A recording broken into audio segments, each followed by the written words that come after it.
आज की क्लास में हम श्री अरविंदो घोष, जो कि भारत के महान शिक्षाविदों में से एक हैं, जिन्हें शिक्षा के क्षेत्र में गांधी, टैगोर और विवेकानंद जी के साथ स्थान दिया जाता है, उन पर चर्चा करेंगे।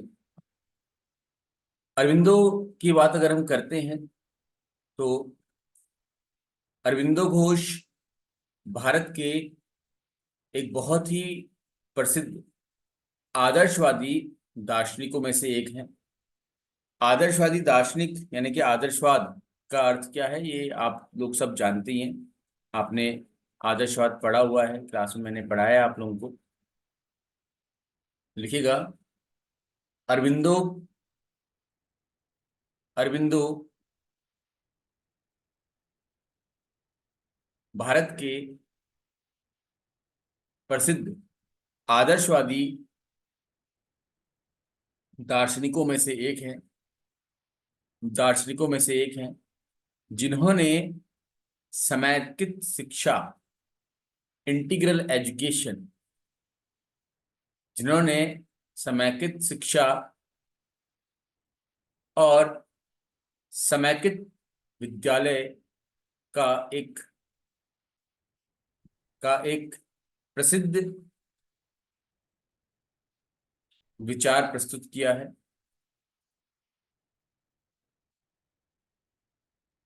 समेकित शिक्षा एवं समेकित विद्यालय का एक प्रसिद्ध विचार प्रस्तुत किया है। ठीक है।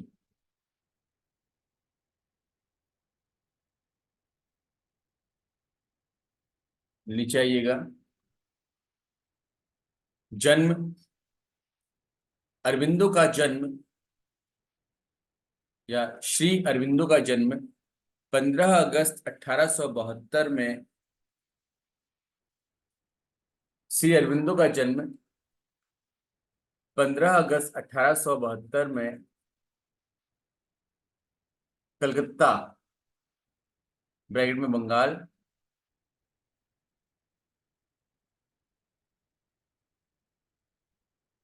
में हुआ है या हुआ था। मृत्यु, लिखिएगा, मृत्यु 5 दिसंबर 1950 कहाँ हुई थी? पौंडीचेरी में हुई थी। 5 दिसंबर 1950 पौंडीचेरी में हुई थी।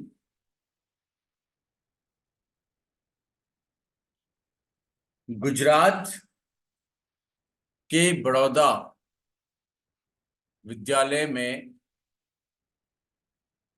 गुजरात के बड़ौदा विद्यालय में अंग्रेजी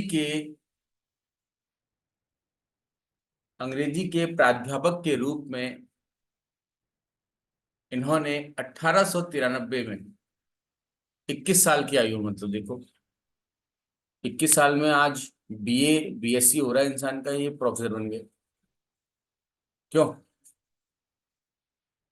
आप सभी लोग 21 साल से ऊपर के तैयारी कर रहे हो एलटी की, देखो ये प्रोफेसर बन गए 21 साल में। नहीं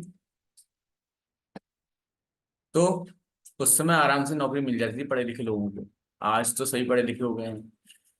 तो 1893 में, देखा आपने, इन्होंने गुजरात के बड़ौदा विद्यालय में अंग्रेजी विषय के प्राध्यापक के रूप में 1893 में नियुक्ति प्राप्त की।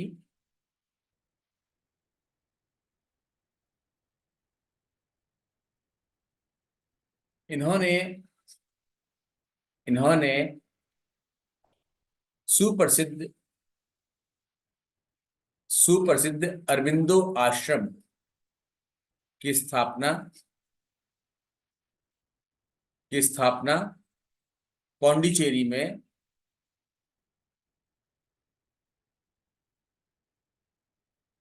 की। ठीक है।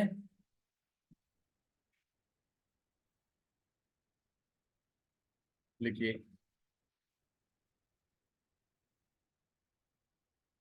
सर एक बार और बोल दीजिए। इन्होंने सुप्रसिद्ध अरविंदो आश्रम अरविंदो आश्रम अपने नाम पे लिए इनके ना, अरविंदो आश्रम की स्थापना पौंडीचेरी में की। ठीक है।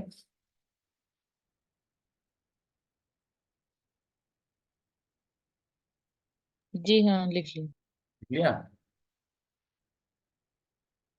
लिखिएगा।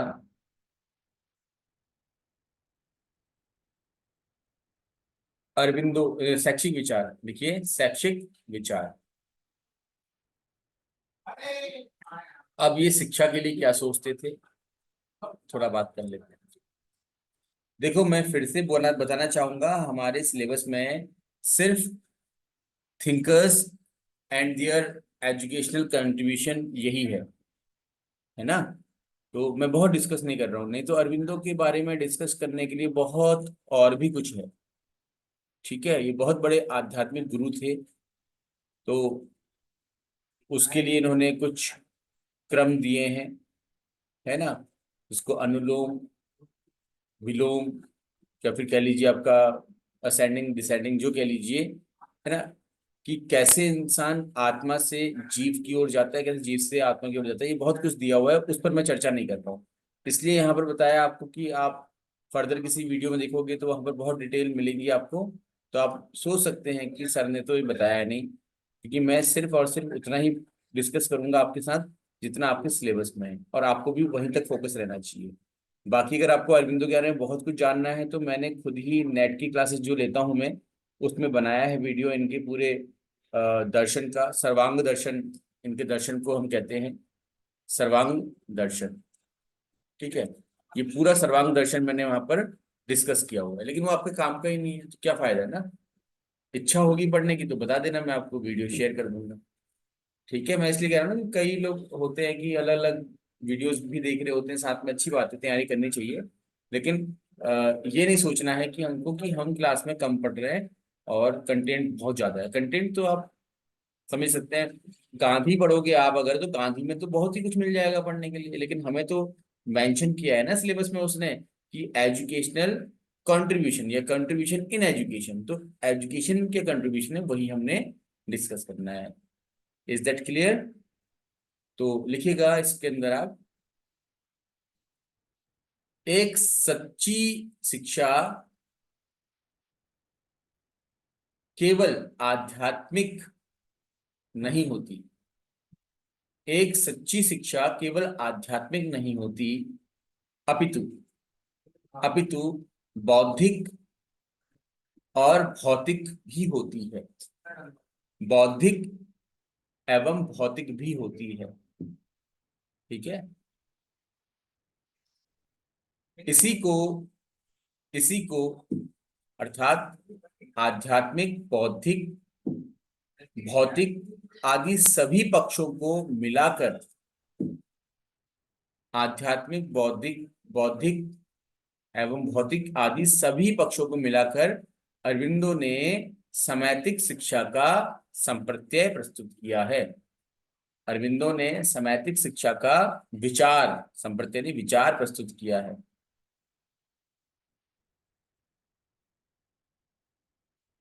लिखा,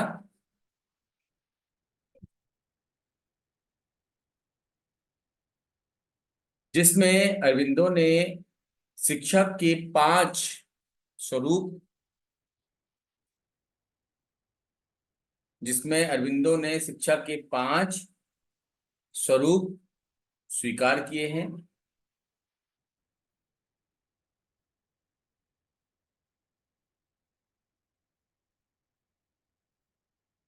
ठीक, पहला मतलब 1 लिखिएगा, शारीरिक, फिजिकल, शारीरिक, फिजिकल, जीवन संबंधी, जीवन संबंधी,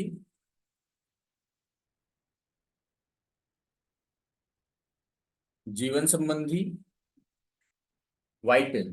ठीक है, मानसिक, मेंटल, साइकिक, साइकिक, मनोवैज्ञानिक।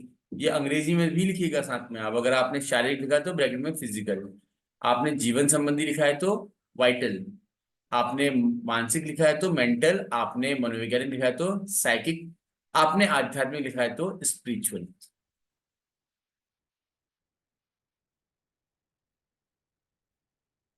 ठीक है ना। तो ये 5 स्वरूप इन्होंने बताए हैं शिक्षा के। ठीक है।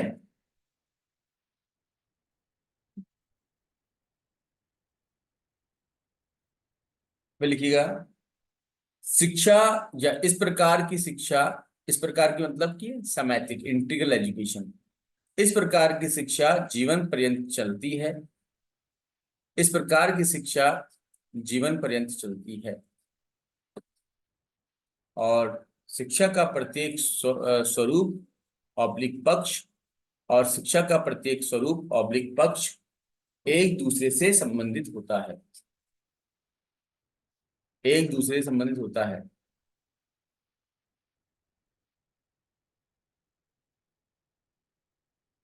अरविंदो ने अपने शैक्षिक विचार में दो प्रमुख तथ्य रखे हैं, दो प्रमुख तथ्य प्रस्तुत किए हैं। अरविंदो ने अपने शैक्षिक विचार में दो प्रमुख तथ्य प्रस्तुत किए हैं।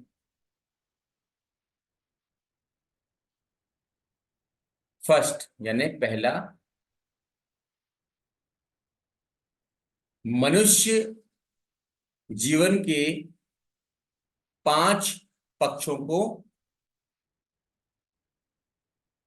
समाहित करना। मनुष्य जीवन के 5 पक्षों को समाहित करना किसमें? शिक्षा में। मनुष्य जीवन के 5 पक्षों को समाहित करना। वो 5 पक्ष कौन से जो ऊपर लिखवाए थे आप लोगों को? ठीक है, कौन कौन से थे अभी तो आपने लिख ही रखे हैं ना। Physical, mental, vital, psychic and spiritual. दूसरा है, शिक्षा केवल व्यक्तिगत विकास ऑब्लिक बदलाव के लिए नहीं होती। शिक्षा केवल व्यक्तिगत विकास ऑब्लिक बदलाव या परिवर्तन के लिए नहीं होती, अपितु राष्ट्र व मानवता के लिए भी होती है।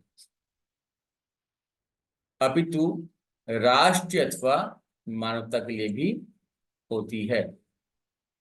लिख लिया आप लोगों ने?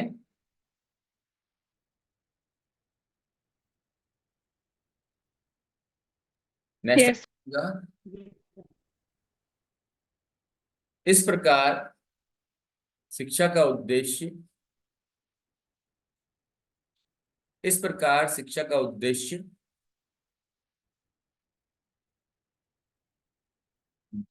पूर्ण मानव, पूर्ण मानव का विकास करना है।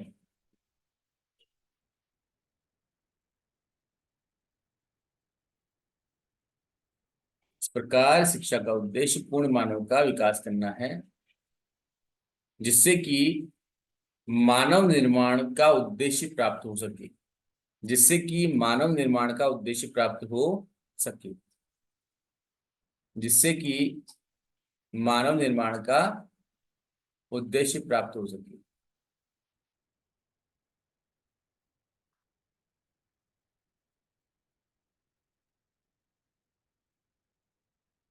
ठीक है।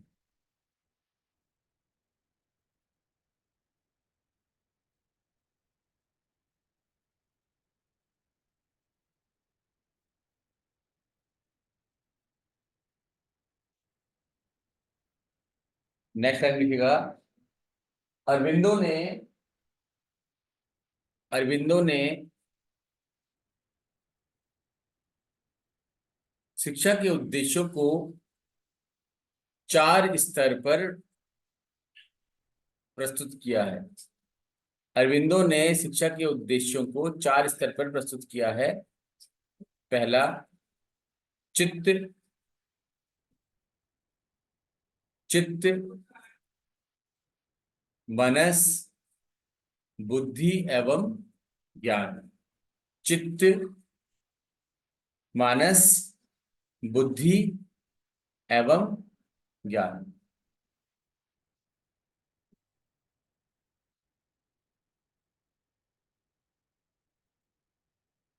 ठीक है। नेक्स्ट लिखिएगा पाठ्यक्रम। पाठ्यक्रम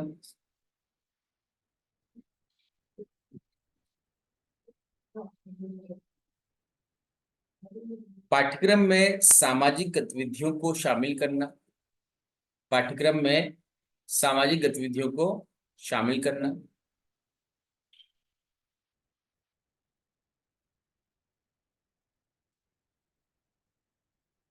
लिखा।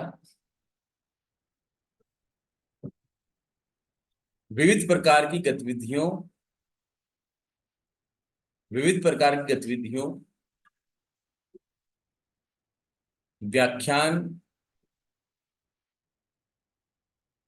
सहयोगी, सहयोगी शिक्षण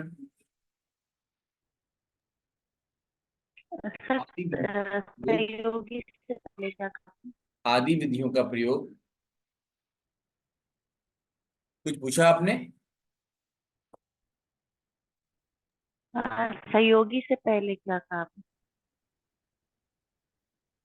विविध प्रकार की गतिविधियों,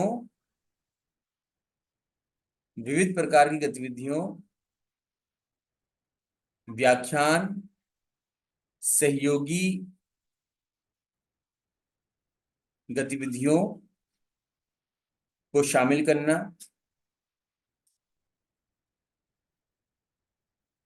ठीक है।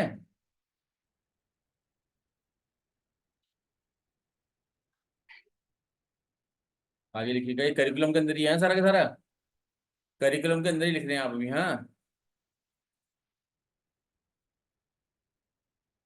पाठ्यक्रम में कुछ ही, पाठ्यक्रम में कुछ ही सीमित विषय वस्तु एवं पुस्तकें होनी चाहिए। कुछ ही सीमित विषय वस्तु एवं पुस्तकें होनी चाहिए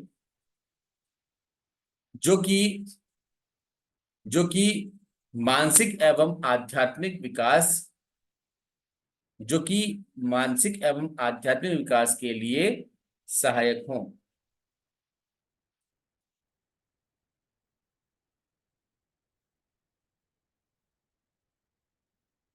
नेक्स्ट टाइम लिखिएगा,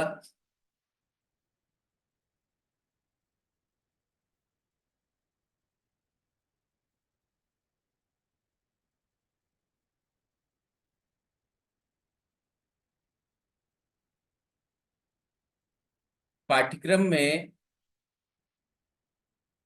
रचनात्मक गतिविधियां,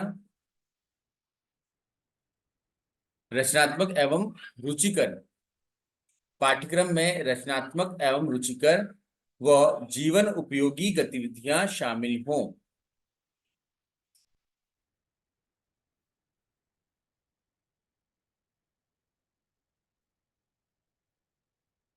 ठीक है।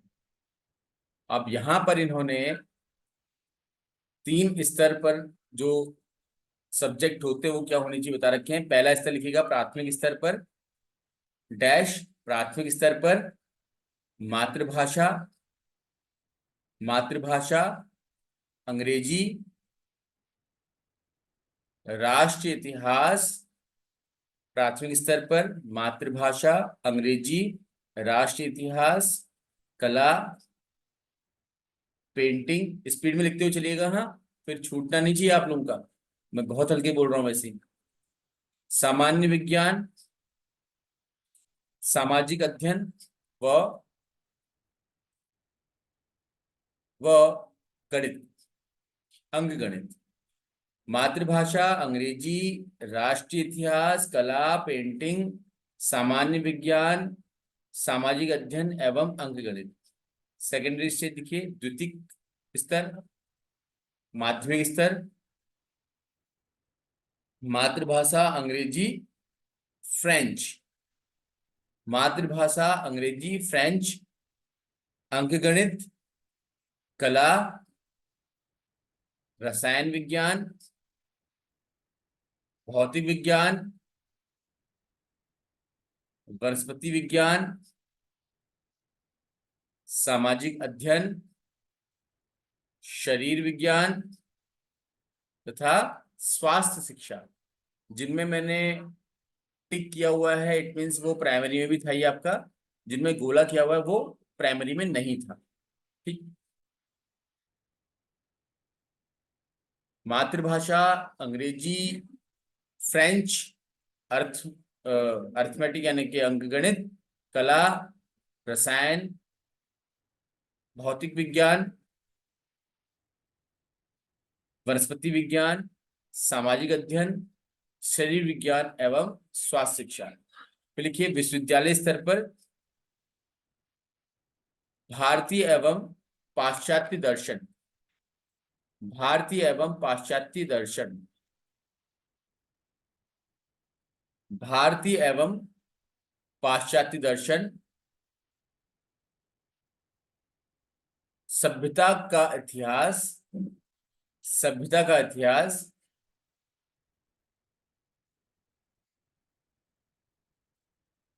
अंग्रेजी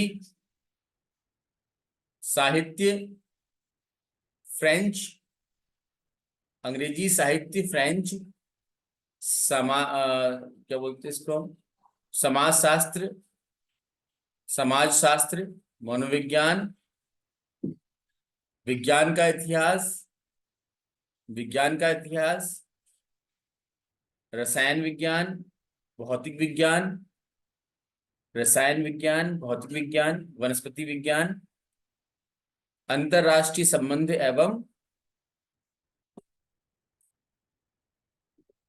अंतरराष्ट्रीय संबंध एवं संगठन या फिर समावेशन, इंक्लूजन होता है समावेशन, तो इसको समेकित लिखिएगा आप। एकत्रीकरण, एकत्रीकरण भी कह सकते हो उसको। हाँ, फिर लिखिएगा वोकेशनल यानी कि व्यवसायिक शिक्षा, व्यवसायिक शिक्षा, कला, पेंटिंग, स्पीड में लिखिएगा। हाँ, कला, पेंटिंग, फोटोग्राफी, सिलना काटना,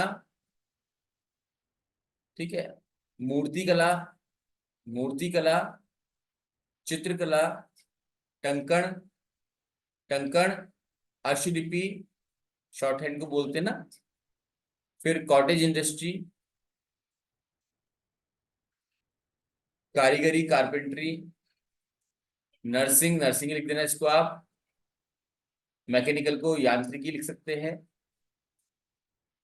और इलेक्ट्रिकल को इलेक्ट्रिकल लिख देना आप, या विद्युत अभियांत्रिकी लिख सकते हैं इसको हम हिंदी में, है ना, विद्युत अभियांत्रिकी, भारतीय एवं यूरोपियन संगीत, भारतीय एवं यूरोपियन संगीत व ड्रामा, व ड्रामा, ये वोकेशनल एजुकेशन के अंदर होना चाहिए।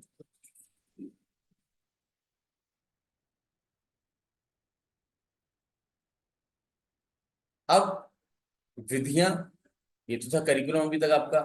अब शिक्षण विधियां कैसे पढ़ाया जाए, पढ़ाने के तरीके, तो लिखिएगा बच्चों के साथ सहानुभूति एवं प्रेम, बच्चों के साथ सहानुभूति एवं प्रेम,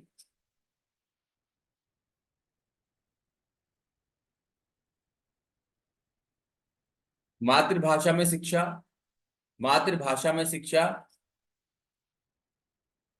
बच्चों की रुचि के अनुसार शिक्षा, बच्चों की रुचि के अनुसार शिक्षा, स्व अनुभव की शिक्षा या स्व अनुभव से शिक्षा, स्व अनुभव से शिक्षा। दोबारा बोल रहा हूं, किसी का छूट गया हो तो, बच्चों के साथ प्रेम व सहानुभूति, बच्चों के साथ प्रेम व सहानुभूति, मातृभाषा में शिक्षा, मातृभाषा में शिक्षा, बच्चों की रुचि, बच्चों की रुचि के अनुसार शिक्षा, बच्चों की रुचि के अनुसार शिक्षा, स्व अनुभव से शिक्षा, स्व अनुभव से शिक्षा, करके सीखना, करके सीखना, शिक्षकों के सहयोग से शिक्षण, शिक्षकों के सहयोग से शिक्षा,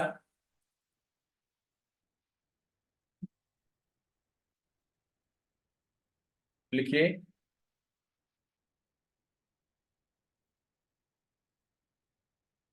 बच्चों के सीखने के लिए स्वतंत्र वातावरण, बच्चों के सीखने के लिए स्वतंत्र वातावरण, बच्चों के सीखने के लिए स्वतंत्र वातावरण। आई होप कि आपने लिख लिया होगा। लिख लिया है? कुछ छूटा तो नहीं आप लोगों का? तो लिख लिया। लिख लिया। शिक्षक लिखिएगा आप, शिक्षक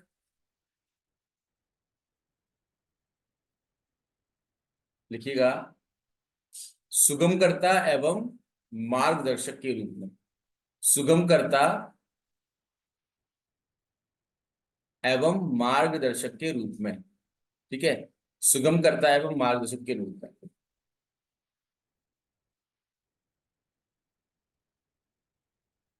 शिक्षक ज्ञान ज्ञान देने के स्थान पर, शिक्षक ज्ञान देने के स्थान पर छात्र को छात्र को ज्ञान प्राप्ति के मार्ग पर ले जाने वाला हो। ज्ञान देने के स्थान पर छात्र को ज्ञान प्राप्ति के मार्ग पर ले जाने वाला हो। ठीक है ना? मतलब आपने अगर कुछ पूछा तो बोल करके, लेक्चर दे करके ना बताए, आपको खुद अनुभव लेने के अवसर दे, ऐसा शिक्षक हो। छात्र लिखिएगा,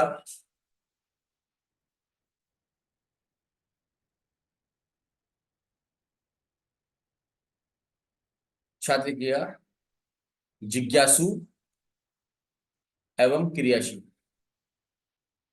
जिज्ञासु एवं क्रियाशील।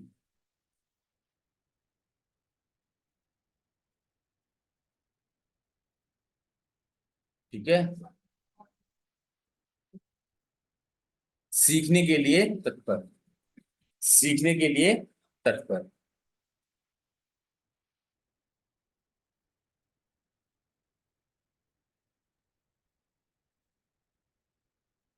चलिए, तो आज की क्लास में इतना ही होगा। अगर आप लोगों को कुछ पूछना है, प्रश्न है, तो पूछ दीजिए।